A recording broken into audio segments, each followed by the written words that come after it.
There's no feeling more intense than starting over. If you deleted your homework the day before it was due, as I have, or if you left your wallet at home and you have to go back after spending an hour in the commute. If you won some money at the casino and then put all your winnings on red but it came up black. If you got your best shirt dry cleaned before a wedding and then immediately dropped food on it. If you won an argument with a friend and then later discovered that they just returned to their original view.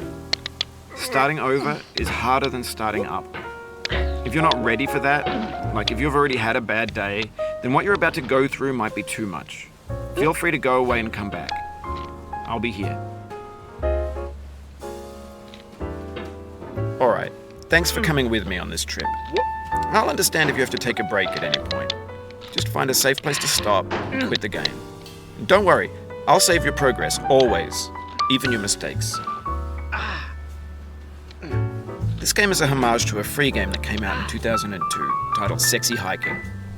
The author of that game was Jazuo, a mysterious Czech designer who was known at the time as the father of B games.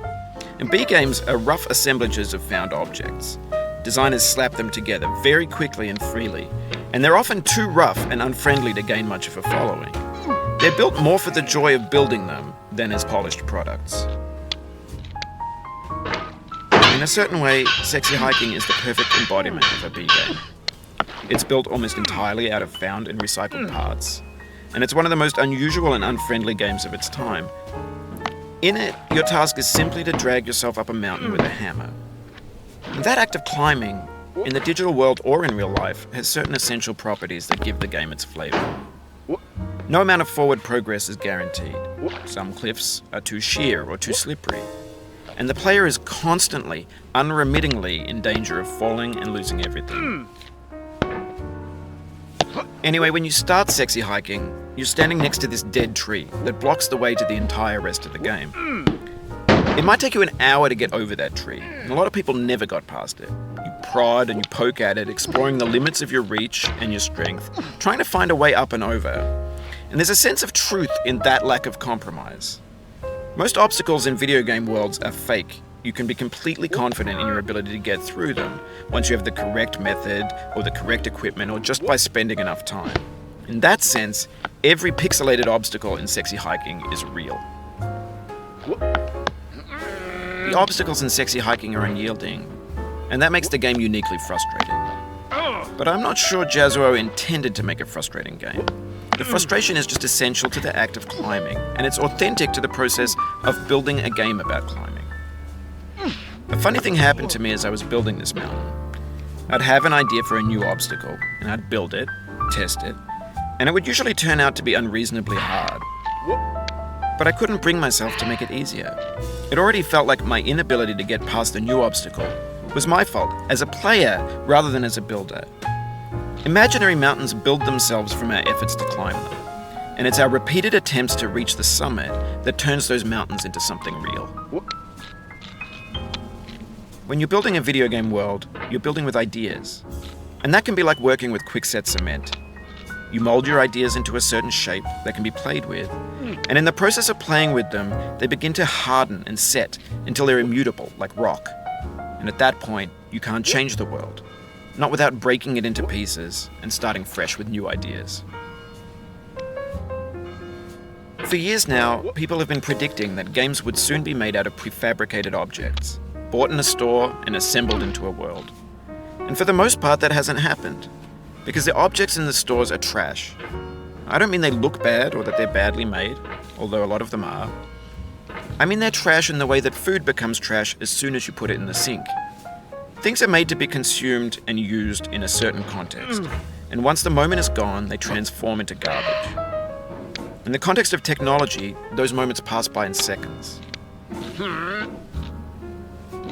Over time, we've poured more and more refuse into this vast digital landfill that we call the internet. It now vastly outnumbers and outweighs the things that are fresh and untainted and unused. When everything around us is cultural trash, trash becomes the new medium, the lingua franca of the digital age. And you can build culture out of trash. But only trash culture. Be games, be movies, be music, be philosophy. Maybe this is what digital culture is. A monstrous mountain of trash, the ash heap of creativity's fountain. A landfill with everything we ever thought of in it. Grand, infinite, and unsorted. There's 3D models of breakfast, Gen X's fanfic novels, scan magazines, green screen Shia LaBeouf, banned snuff scenes on LiveLeak.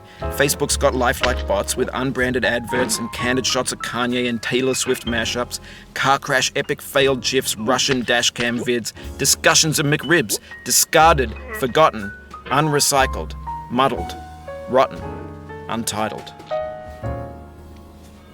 Everything's fresh for about 6 seconds, until some newer thing beckons, and we hit refresh. And there's years of persevering, disappearing into the pile, out of style, out of sight.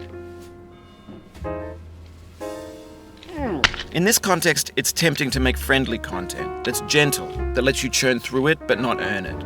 Why make something demanding if it just gets piled up in the landfill, filed in with the bland things? When games were new, they wanted a lot from you. Daunting you, taunting you, resetting and delaying you. Players played stoically. Now everyone's turned off by that. They want to burn through it quickly, a quick fix for the fickle, some tricks for the clicks of the feckless. But that's not you, you're an acrobat. You could swallow a baseball bat. Now I know, most likely you're watching this on YouTube or Twitch, while some dude with 10 million views does it for you, like a baby bird being fed chewed up food. That's culture too. But on the off chance that you're playing this, what I'm saying is, trash is disposable, but maybe it doesn't have to be approachable. What's the feeling like? Are you stressed? I guess you don't hate it if you got this far, feeling frustrated. It's underrated. An orange is sweet, juicy fruit locked inside a bitter peel. That's not how I feel about a challenge. I only want the bitterness. It's coffee. It's grapefruit. It's licorice.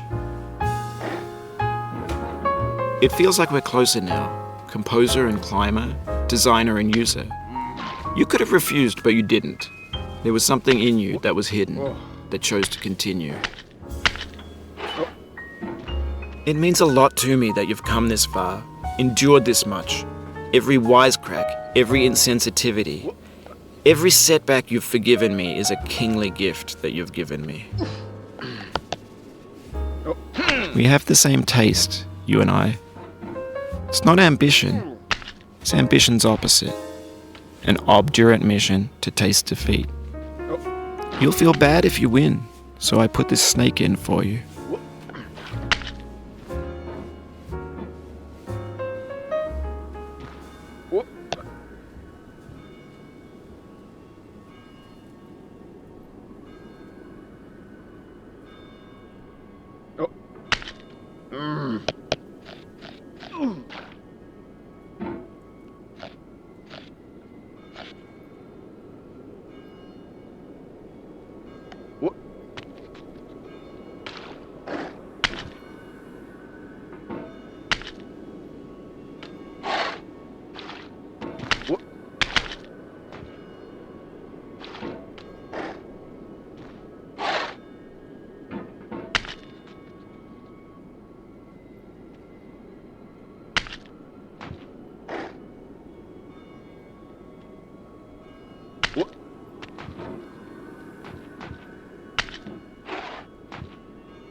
Have you thought about who you are in this? Are you the man in the pot, Diogenes? Are you his hand? Are you the top of his hammer? I think not. Where your hand moves, the hammer may not follow, nor the man, nor the man's hand. In this you're his will, his intent, the embodied resolve in his uphill ascent.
Now, you've conquered the ice cliff, the platforms, the church, and the rectory, the living room and the factory, the playground, the construction site, the granite rocks, and the lakeside.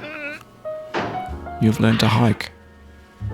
There's no way left to go but up, and in a moment I'll shut up. But let me say, I'm glad you came.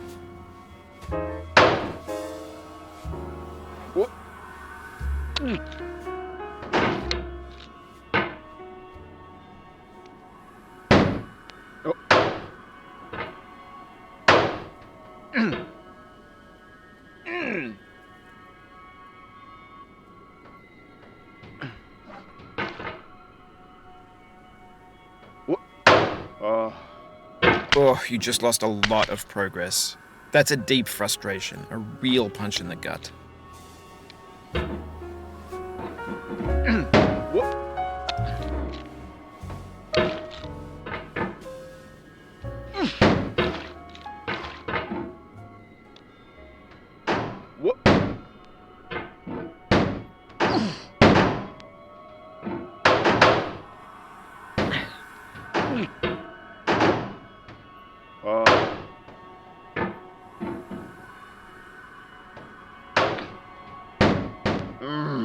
Oof, sorry about that.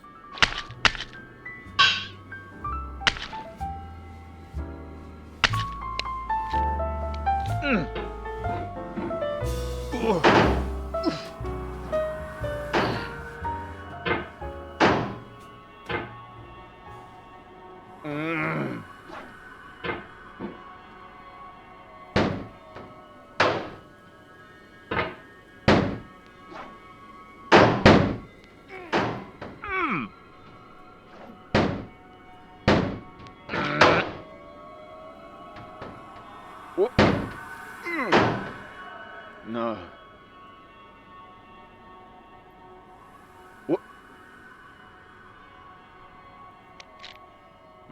I dedicate this game to you, the one who came this far.